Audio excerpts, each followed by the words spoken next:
완성의 복음 14번째 시간입니다. 가장 큰 일부터 붙들어야 한다는 제목으로 하나님 말씀 증거하겠습니다. 새해 첫 예배입니다.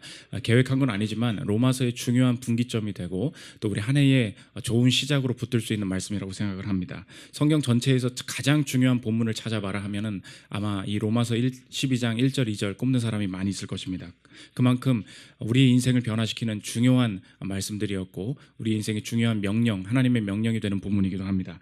새해 주신 말씀으로 삼았으면 참 좋겠는데 변화, 핵심은 변화입니다. 또 다른 말로 하면 헌신입니다. 사람이 어떻게 변화될 수 있느냐, 어떻게 하나님 앞에 헌신할 수 있느냐, 도대체 헌신한다는 게 뭐냐, 어떻게 내 삶에 그 헌신과 변화가 이끌어질 수 있느냐. 한 해 동안 살아가면서 우리의 삶에 내년이라고 뭐 이렇게 달라질 게 있는가 이렇게 한탄할 때가 많지 않습니까? 변화가 어디로부터 시작되고 어떻게 내 인생이 하나님 앞에 드려질 수 있는가, 헌신할 수 있는가 살피는 시간 갖도록 하겠습니다. 세 가지로 나눠서 살피겠습니다. 첫째로 살필 것은 헌신의 선행입니다.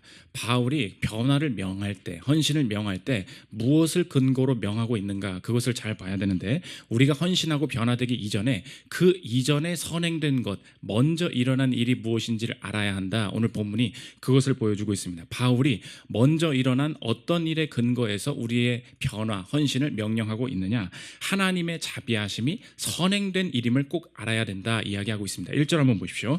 그러므로 형제들아 내가 하나님의 모든 자비하심으로 너희를 권하노니 너희 몸을 하나님이 기뻐하시는 거룩한 산 제물로 드리라. 이는 너희가 드릴 영적 예배니라. 무엇으로 권하느냐? 하나님의 모든 자비하심으로 너희를 권한다. 무슨 말입니까? 하나님의 은혜가 우리의 삶의 어떤 사건보다도 선행된 일이다, 가장 큰 일이다. 이것을 기억할 때 변화가 시작될 수 있다는 것입니다. 변화는 무엇을 깨달을 때부터 오는가?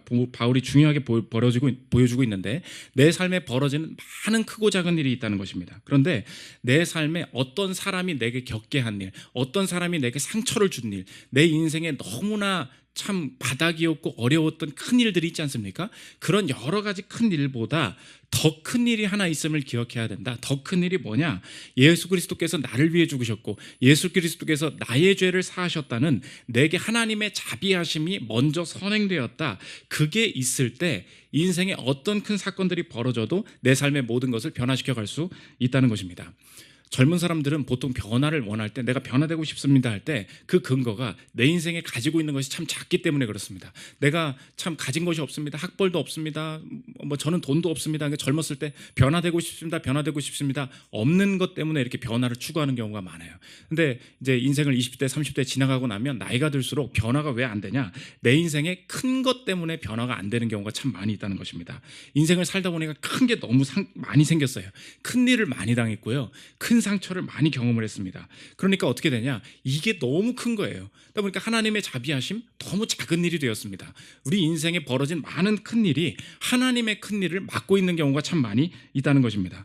그러나 오늘 본문은 다시 뭐라고 말을 하느냐? 하나님의 모든 자비하심으로 너희를 권한다. 인생의 어떤 일보다 그리스도 그분께서 나에게 하신 그 일이 내 인생의 가장 큰 일이라는 것을 기억할 때 내 인생의 모든 것이 변화될 수 있다는 것입니다. 그러므로 여러분의 삶에 지금 변화되기도 싫고 어떻게 변화될지 뭐 예측도 모르겠고 난 열정도 없고 이런 분들 계시지 않습니까? 상관없다는 거예요. 변화는 어디서부터 시작되게 되느냐? 오늘 제목 그걸 정리하면 오늘 제목과 같다는 것입니다.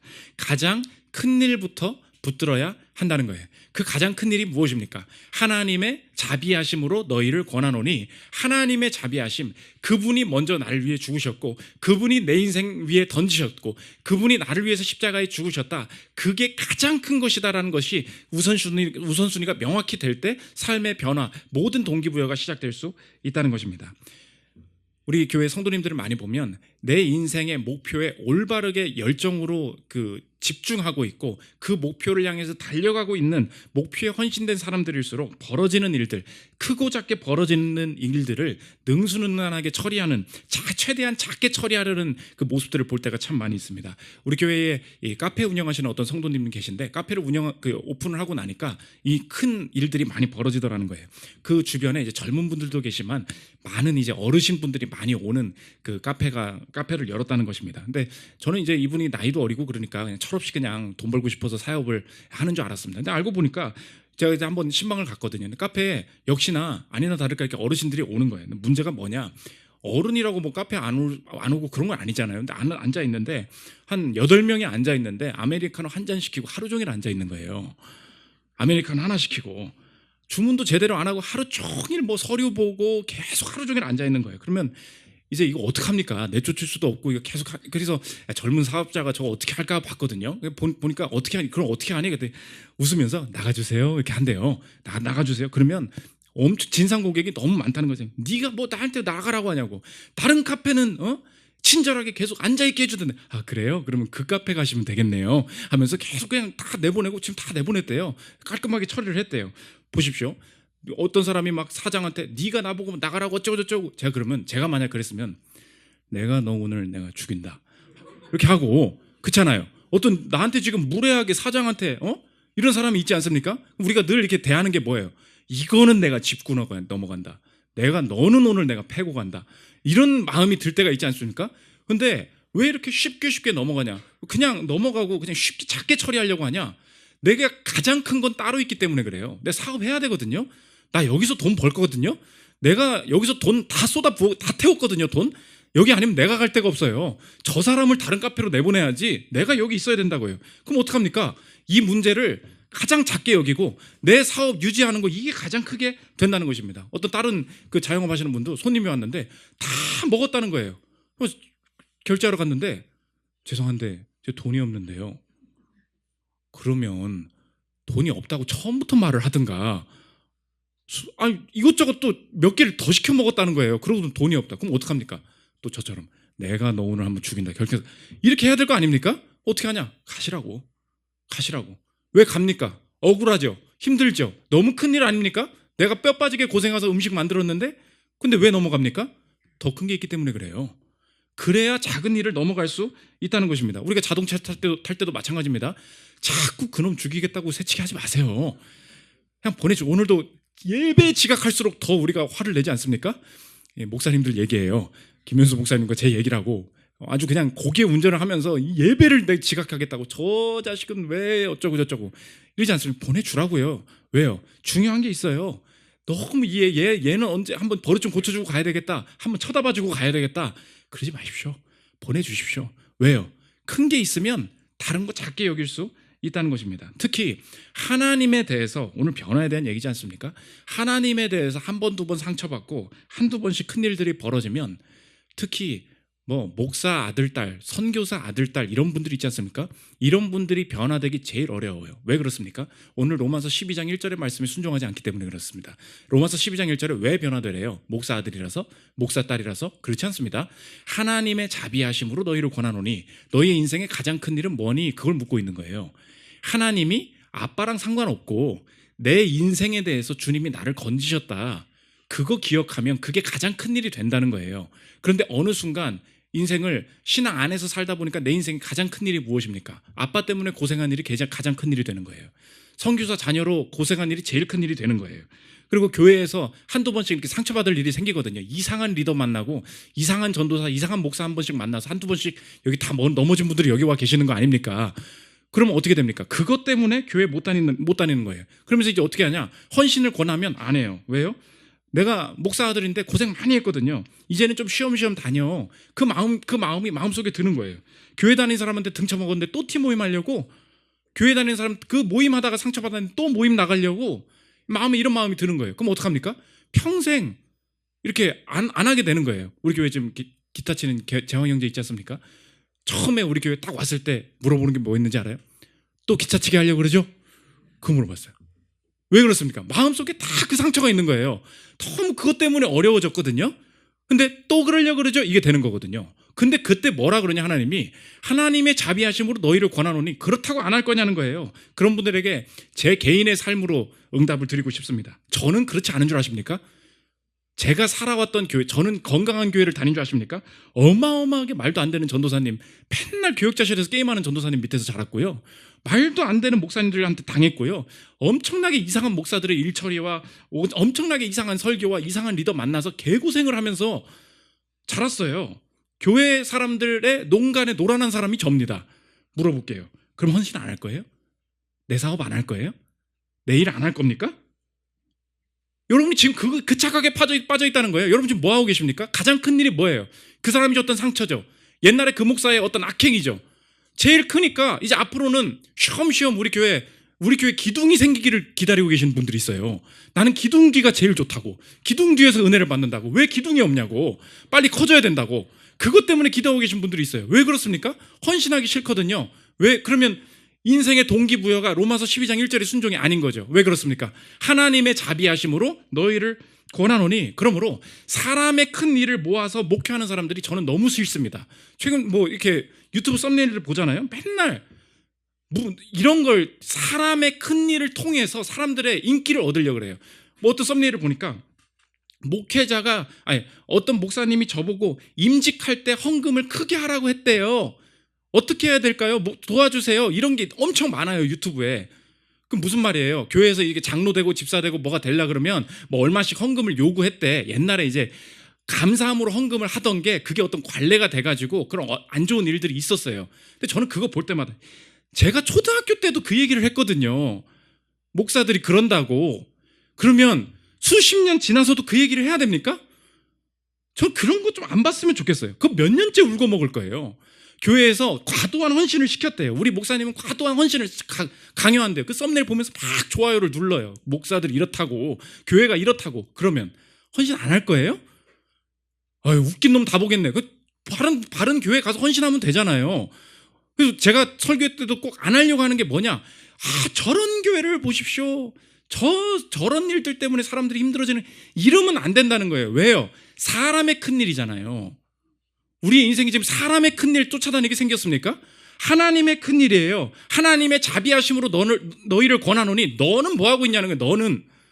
너는 헌신하는 것이 멈춰서는 안 된다. 그래서 어쩌겠다는 거예요. 나는 어떻게 할 것이냐, 그걸 생각해야 된다는 것입니다. 그러므로 오늘 적용이 뭐냐? 하나님을 막는 나의 큰일은 무엇인가? 이거 물어봐야 돼요. 정말 오늘 새해에 뭐가 큰 건지 한번 생각해 보십시오. 내가 당한 일, 내가 겪은 일 제일 크죠. 돈이 제일 크죠. 건강 잃어버렸으니까 이제 건강이 제일 커졌죠. 이제 결혼이 제일 큰 일이죠. 휴식, 편안, 너무 심하게 일을 하다 보니까 편한 게 제일 크죠. 변화가 왜 안 되는지 아십니까? 하나님이 제일 안 커서 그런 거예요. 안 커서. 오늘 제일 큰 게 뭐냐? 하나님의 자비하심으로 너희를 권하노니. 그러므로 이 실천적인데 하나님이 내 삶에 커지고 있다라는 이 현상이 내 삶에 어떻게 나타나느냐?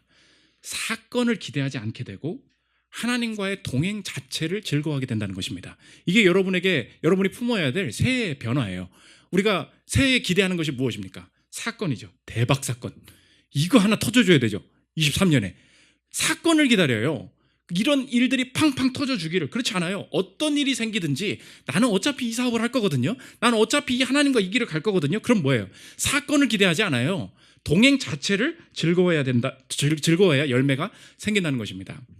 웹소설 작가로 유명한 분 중에 레고 밟았어라는 분이 계십니다. 이분이 왜 닉네임이 레고 밟았어냐면 소설 쓰다가 진짜 레고를 밟아서 아픈 적이 있대요. 그분의 큰일이죠. 그래서 레고 밟았어라는데, 이분이 쓴 소설 중에 따개비라는 소설이 있습니다. 이게 되게 유명한 거라서 웹툰으로도 많이 나오고 그랬는데, 이분이 웹소설 한 10년 썼는데 지금 어디 대학교에서 교수도 해요. 근데 어떻게 하면 글을 잘 쓸 수 있습니까? 그 얘기를 물어본 거예요. 근데 이 웹소설 쓰는 것을 광맥을 캐는 것에 비유를 하는데 자신의 이야기입니다. 이거 자체를 좋아해야 된다는 거예요. 들어보십시오. 사람들은 곡괭이를 들고 저마다 땅을 팝니다. 모든 업계는 땅과 같습니다. 그 업계에서 얻을 수 있는 이익은 보석입니다. 다만 이 땅에서 가능한 보석을 많이 캐내려면 어떻게 해야 될까요? 저는 약 10년간 이 땅에서 보석을 캐며 저와 같은 처지의 사람들을 관찰해 왔습니다. 그들은 대체로 비슷한 특징을 가지고 있었습니다. 이거예요. 바로 곡괭이질 자체를 좋아한다는 것입니다. 그들은 땅 속에 보석이 묻혀있든 말든 그런 것들은 크게 개의치 않습니다. 그들은 땅 속에 묻혀있는 보석은 거의 생각하지 않고 다만 곡괭이질 자체를 매우 즐거워합니다. 이 곡괭이는 크고, 이 곡괭이는 무겁고, 이 곡괭이는 날카롭고, 이 곡괭이는 자루가 멋져 등등의 말을 하며 땅 속에서 아무것도 나오지 않는다고 해도 즐겁게 곡괭이질을 합니다. 이런 사람들은 당장의 곡괭이질에서 보석을 얼마 얻지 못할지라도 시간이 지나 돌아보면 상당히 많은 양의 보석을 손에 쥐고 있곤 합니다. 웹소설 역시도 이와 비슷한 것 같습니다. 당장의 조회수, 수익 물론 중요합니다. 다만 이 점에 너무 치중하다 보면 금방 지치거나 실망하게 됩니다. 차라리 웹소설을 쓰는 것 자체에 의의를 두고 접근하여 길게 오래 붙잡고 있는 쪽이 조금 더 건강하게 오래 살아남을 수 있는 길입니다. 글을 써서 얻는 동인이나 명예를 넘어서 글 쓰는 행위 자체를 좋아하고 사랑하는 것이 작가로 오래 살아남을 수 있는 방법이지 않을까 합니다. 뭘 좋아한대요? 곡괭이질 자체를 좋아한대요. 보석이 있어요, 없어요? 이 분야로 글을 쓰면 될까요, 안 될까요? 그걸 누가 알아요? 몰라요. 그러니까 그냥 곡괭이질을 한다는 거예요. 신앙이 그런 것과 같습니다. 왜 나한테는 이런 사건이 오래 안 벌어집니까? 하나님 왜 오늘도 결혼이 안 됩니까? 왜 이게 사업이 안 풀립니까? 몰라요. 저한테 자꾸 묻지 말아요. 내가 알겠니? 모르겠어. 네가 왜 결혼이 안 되는지 나도 모르겠다고. 그런 되면 얼마나 좋습니까? 안 되는데 그러면 교회 떠날 거 헌신도 안 할 거냐는 거예요.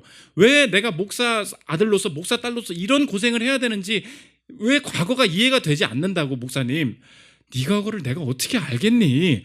저도 모르겠어요. 그런데 그렇다고 오늘 헌신 안 할 거냐는 거예요. 그래서 다시 기타를 치는 거예요. 몇 개월 있다가 또 기타 치려고 그러죠. 그때는 아니라 그랬어요. 아니야, 예배부터 드려. 그런데 우리가 다시 가야 할 곳은 뭐예요? 하나님의 모든 자비하심으로 너희를 권하노니. 오늘 질문이에요. 가장 큰 일이 무엇입니까?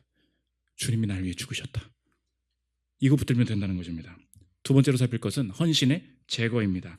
헌신의 핵심이 뭐냐? 전부 다 드린다는 건데 전인성이거든요. 이 전인성, 전부를 드리게 될 때 우리의 인생에 제거되는 게 두 가지가 있다는 거예요. 차례로 보면 첫째로 희생을 제거하신다는 거예요. 이상하죠? 희생이 제거된다는 거예요. 1절 보십시오. 그러므로 형제들아 내가 하나님의 모든 자비하심으로 너희를 권하노니 너희 몸을 하나님이 기뻐하시는 거룩한 산 제물로 드리라. 이는 너희가 드릴 영적 예배니라. 계속 띄워주십시오. 하나님이 너희 몸이다. 몸 육체를 드리라는 것이 아니고 전부를 드린다라는 뜻입니다. 몸만 드린다는 뜻이 아니에요.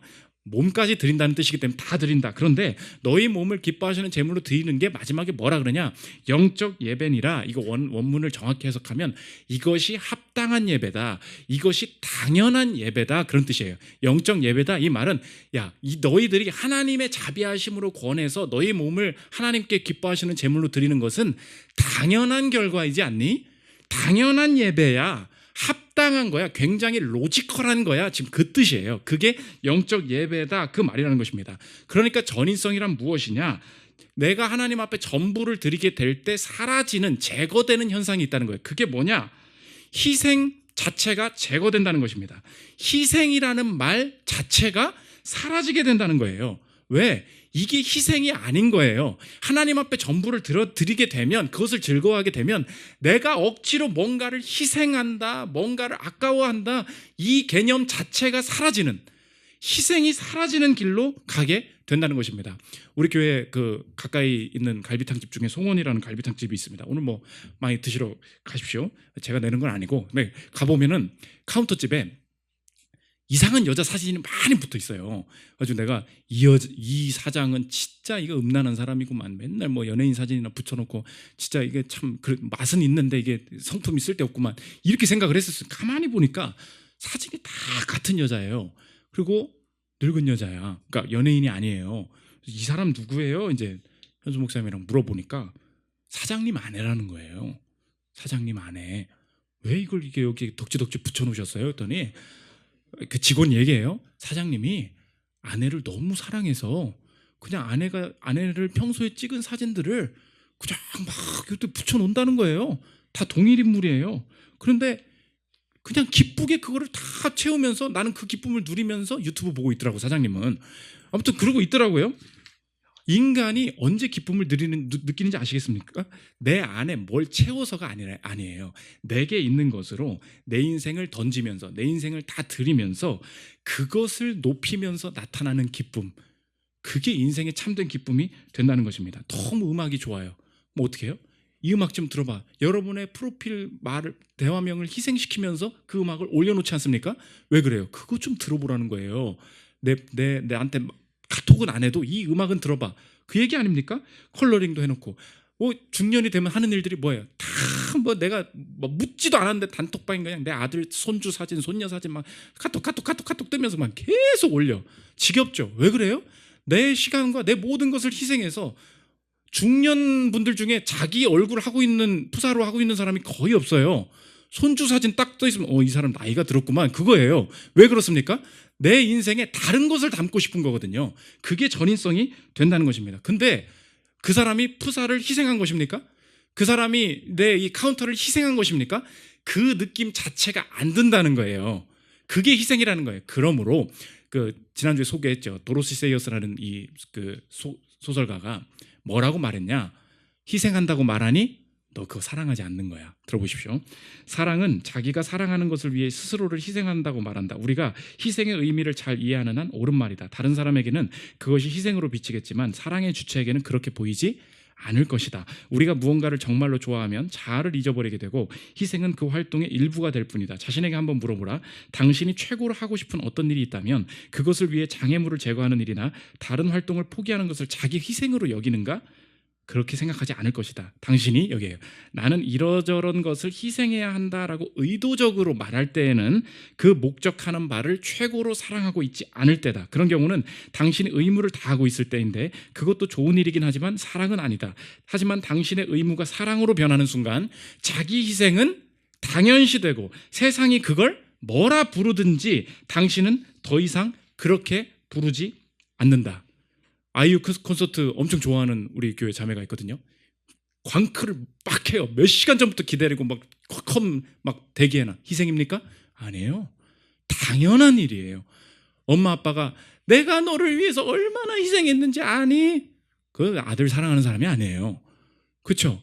희생이죠. 표면적으로 희생인데 그걸 입 밖으로 이게 내 희생이었어. 일로 와봐봐. 내가 뭘 했는지 네 학비 대준 게 얼마인지 내가 한번 보여줄게. 이런 사람 있습니까? 아니에요. 왜 그렇죠? 희생이죠. 당연하기 때문에 그래요.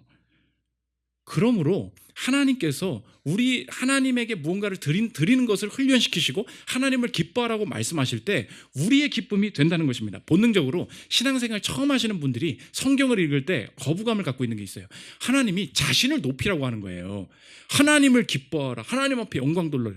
셀프로 지금 찬양하라고 말을 하는 거잖아요. 얼마나 이게 모순되냐는 거예요. 나는 이렇게 엄청나게 고생을 하면서 하나님이 그냥 멀리서 옥황상제처럼 나를 높여보거라. 뭘 가져왔느냐. 잘했다. 이런 거. 나는 개고생을 해서 막 가져왔는데 하나님 혼자 기뻐한대. 그럼 먼저 옆에 있는 사이비 신자들이 막 좀 좋다고 막 이러니까 처음에 교회를 오면은 막 이상해. 왜 이 사람들이 기분이 안 좋거든요. 자기는 이렇게 드리면서 기뻐하는지 난 모르겠다. 이렇게 얘기를 한다는 것입니다. 이런 분들을 향해서 존 파이버 목사님이 미술관 비유를 들었어요. 제가 옛날에 뉴욕에 한 2주 갔는데 모마에 갔었거든요. 그 근대박물관에 가서 그 고흐의 작품을 진짜 봤습니다. 별에는 밤. 거기만 사람이 있어. 딴 데는 없고.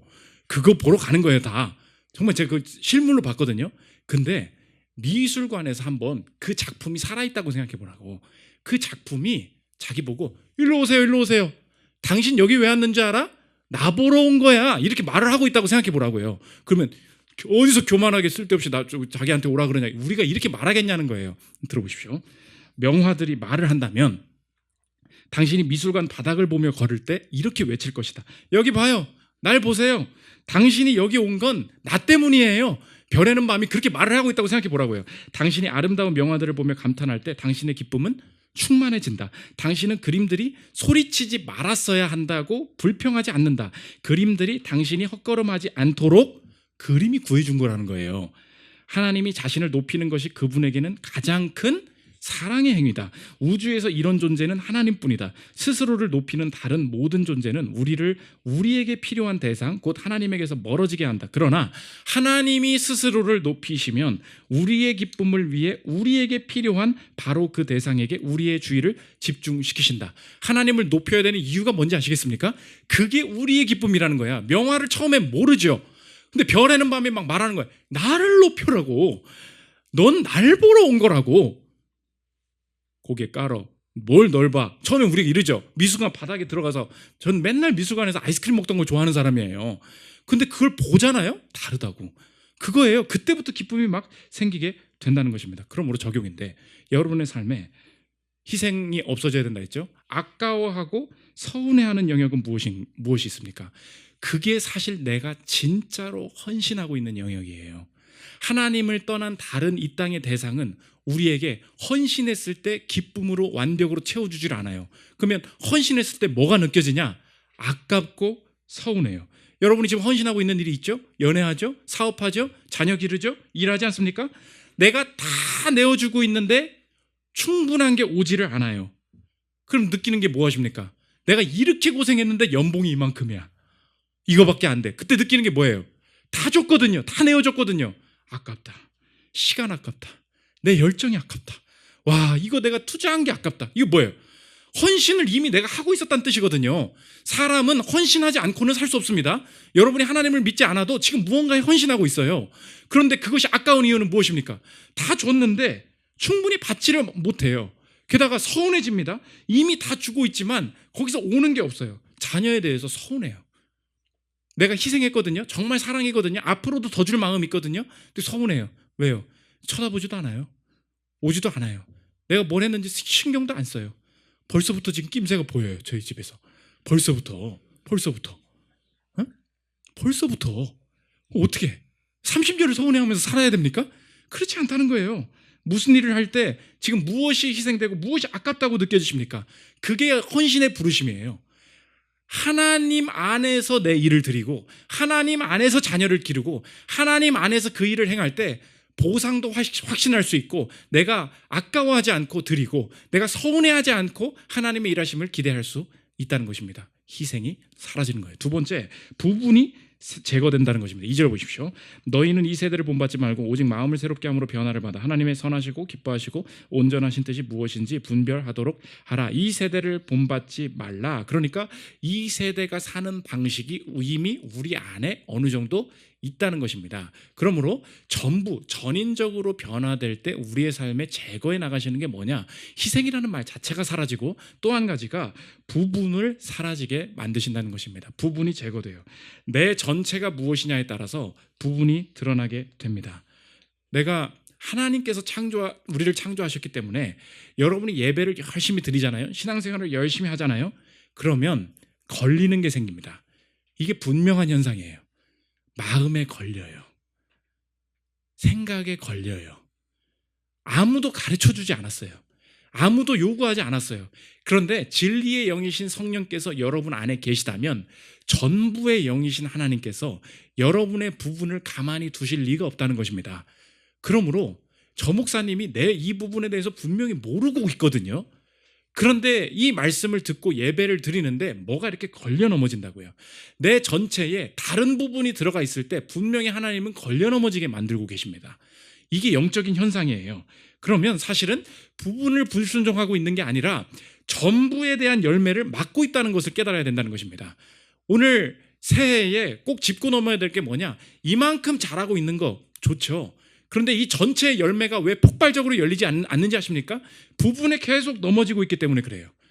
하나님이 계속 걸려 넘어지고 목사 앞에서는 꼭 안 하는 말이 있습니다. 이 부분 영역에 대해서는 말을 안 해요. 돈에 좀 민감한 사람 있잖아요. 딴 얘기예요. 전도 얘기예요. 갑자기. 그리고서 돈 얘기 안 해요. 내가 연애나 결혼에 대해서 지금 딴 생각을 가지고 이걸 뭐 어떻게 정리를 못하고 있는 사람 있지 않습니까? 딴 얘기 저랑 제일 엄청 잘해요. 근데 결혼 얘기 나오지 않습니까? 조용해져요. 왜요? 말하면 걸리거든. 걸려서 넘어지거든요. 그게 뭐냐? 그게 지금 내 전부를 막고 있고 하나님이 침투하시는 영역이 된다는 것입니다. 오늘 꼭 기억하십시오. 전체가 연결돼야 돼요. 오늘 만약에 하나님께서 걸려 넘어지게 하시는 게 있다면 내 거처에 대해서 걸려 넘어지게 하시는 게 있습니까? 이사 가야 됩니다. 그 사람 그만 만나 관계 때문에 걸려 넘어지는 게 하십니까? 그 친구 끊어내야 됩니다. 그 여자친구 남자친구가 전체 하나님과 방해가 됩니까? 그거 끊어내야 내 인생의 열매가 폭발적으로 열리기 시작합니다. 그 분노 못 끊어내잖아요. 그 사업이 진행이 안 돼요. 그 음란 못 끊어내잖아요. 그게 진행이 안 돼요. 왜 그렇죠? 전부거든요. 그러면 걸려 넘어지면 다시 일어나서 가야지가 아니고 그 걸려진 넘어지는 것을 제거하게 부분을 제거하게 만드신다는 것입니다. 그래서 아까 그 레고 밟았어 그분이 인생의 전체를 생각하는 게 얼마나 중요하냐. 내가 소설을 쓸 때 한 주제를 가지고 있으면 모든 게 그 소설과 연결되게 그렇게 산다는 거예요. 너무 웃긴 얘기인데 마지막 들어보십시오. 뭐가 되었든 간에 내가 지금 쓰고 있는 글과 조금이라도 연관이 있는 것을 즐기는 편이 효율적입니다. 예를 들어 이분 얘기해요. 지금 쓰고 있는 소설의 주인공이 저녁으로 동파육을 먹는다면 저도 그날 저녁으로 동파육을 먹습니다. 동파육을 먹을 수 있는 상황이 아니라면 최소한 수육이라도 먹지요. 지금 쓰고 있는 소설의 장르가 무협이라면 전주 한옥마을에 놀러 갔을 때 한복을 입자는 친구들의 제안에 저는 무사복장을 고르고 칼소품을 선택합니다. 지금 쓰고 있는 소설 속 주인공이 공동묘지를 헤매고 있다면 저는 지하철을 타며 으스스한 느낌을 주는 음악들을 듣거나 혹은 영화를 보자는 친구들에게 좀비 영화를 권유합니다. 이처럼 다독, 다작, 다상량에 앞서 내가 지금 하려는 것과 연관이 있는 것들을 파는 것이 중요합니다. 여러분이 진짜로 원하는 게 하나님입니까? 어떤 것이든 하나님과 연관시켜야 돼요. 그래야 하나님을 만나죠. 소설이라는 작품 하나를 쓰는데도 동파육이라도 먹어서 내가 영감 하나 얻으려고 미친 듯이 발버둥 치는 사람들이 세상에 널리고 널렸는데 하나님이 아니라 어떤 것을 하나 좀 이루어 보려고 해도 온 인생을 다 쏟아붓는데 내 인생의 전부 되신 하나님을 만나고 싶어요. 찾아와 주실 때까지 그냥 죽치고 기다리고 있을 겁니까? 그게 아니에요. 미친 듯이 찾아가는 거예요. 하나님이 드시는 동파육 같은 거 비슷하게 먹는 거예요. 그냥 따라가 보는 거예요. 옆에 이렇게 신앙생활 잘한다는 사람 있잖아요. 막 따라가 보고 싶어져야 돼요. 왜요? 뭐라도 좀 따라해 보려고 막 이렇게 도전을 받으려는 사람들. 목사님 요새 책 뭐 읽으세요? 뭐 이런 거. 뭐 자녀 교육을 어떻게 시키시냐? 뭐라고 말을 하시냐? 막 그런 걸 막 물어봐. 제가 부끄러워요. 내가 따라하면 너 망하는데 이렇게 할 때가 있는데 신앙에 대해서 좋은 거를 이렇게 따라해야죠. 뭐라도 연관을 시켜야죠. 부분이 제거되는 것. 여러분 한번 던져 보십시오. 분명히 열매 거둘 수 있다는 것입니다. 마지막 세 번째, 헌신의 목격입니다. 언제 우리가 그 마음이 처음에 변하느냐? 우리의 마음이 하나님에 대해서 새로워질 때 그때 변한다. 2절 보십시오. 너희는 이 세대를 본받지 말고 오직 마음을 새롭게 함으로 변화를 받아. 변화가 언제 된대요? 마음이 새롭게 될 때. 마음이 하나님에 대해서 싫어하고 있었는데 언제 마음이 변하게 되느냐? 하나님이 생각하신 가장 큰 일은 무엇이었나? 이걸 볼 때 우리의 마음이 녹아내린다는 거예요. 하나님이 생각하시는 가장 큰 일은 무엇이었습니까? 가장 큰 분이 계셨습니다. 가장 존귀한 분이 계셨습니다. 하나님이 사랑하시는 자신의 아들이었어요. 큰 분이죠. 존귀한 분이죠. 중요한 분이죠. 그런데 존귀한 존재보다 죄인이 사는 일, 죄인이 하나님께로 돌아오는 일, 하나님을 떠난 자가 다시 하나님 앞에서 영생을 누리는 일이 존귀한 자의 생명보다 더 귀한 일이다라고 생각하신 존재가 우리 하나님이 되신다는 것입니다. 그분이 우리에게 기쁨으로 자기 아들을 먼저 헌신하셨다는 거예요. 요한일서 4장 14절 보십시오. 사랑은 여기 있으니 우리가 하나님을 사랑한 것이 아니요 하나님이 우리를 사랑하사 우리 죄를 속하기 위하여 화목제물로 그 아들을 보내셨습니다. 하나님이 생각하신 가장 큰 일은 무엇이었습니까? 아들을 보내서라도 우리의 인생이 다시 영생을 누리고 살 수 있는 일. 내가 그분의 가장 큰 일을 바라볼 때 우리의 인생이 확신으로 변화될 수 있다는 것입니다. 내 인생에 하나님 떠나서 심판받는 일이 가장 큰 일이었어요. 가장 무서운 일이었어요. 근데 가장 큰 일을 우리의 이것을 하나님도 가장 큰 일로 생각하셔서 나의 가장 크고 중요한 이 생명의 문제를 주님께서 생명으로 부활로 영생으로 바꾸어 주셨다면 내 인생에 지금 겪고 있는 모든 큰 일들도 이제 다시 한번 생각해 보기를 원합니다. 하나님, 내가 지금까지 왜 변화가 안 됐는지 몰랐거든요. 근데 이제 보이네요. 하나님, 내 인생의 가장 큰 일은 지난날의 스트레스였어요. 내 인생에 지금 내가 변화되지 않고 지금 옹졸해져 있는 이유는 지난날의 가난이었어요. 지난날에 내가 목회자 자녀로서 선교사 자녀로서 많이 고생한 그게 내 인생에 가장 큰 게 되어서 이제 편안을 찾고 이제 내가 좀 안락하게 살고 이러다 보니까 변화가 없었군요. 하나님의 모든 자비하심으로 너희를 권하노니. 우리의 헌신보다 선행하신 그 아들의 헌신을 우리가 보기를 원합니다. 그때의 인생의 변화 속에 내 인생이 넉넉히 변화되면서 이게 헌신입니까? 아니죠. 내 기쁨입니다. 희생이 제거되고 내 인생에 하나님 앞에서 부분을 제거하고 전체로 하나님 앞에 드릴 수 있다는 것입니다. 마지막 두 가지 간단한 예를 드리려고 하는데, 루이 부르주아라는 사람이 있었습니다. 만복의 근원 하나님, 이거 1장 작사한 사람, 작사 작곡한 사람. 그분이 샹숑이라고 야한 노래 만들던 사람이었어요. 야한 옛날 가사 보면 지금도 남아 있어. 막 내가 이거 가져오려다가 다 음란해질 것 같아가지고 안 가져왔어요. 근데 자기가 시간 지나고 회심을 했거든요. 그러고 나서 찬양을 만드는 거예요. 찬송을 만들어서 하나님 앞에 드려야지 생각했는데 자신의 생각이 달라졌다는 거예요. 그분의 얘기입니다. 들어보십시오. 그러므로 당신은 주님이 주신 감사한 은혜를 저버리지 마십시오. 주님이 주신 축복을 알아차리십시오. 여기에요. 주님의 영광을 위하여 당신은 노래만 바치지 말고 당신의 인생 전부를 주께 바치십시오. 노래만 바쳐? 그걸로 충분하지 않다는 걸 깨달았다는 거예요.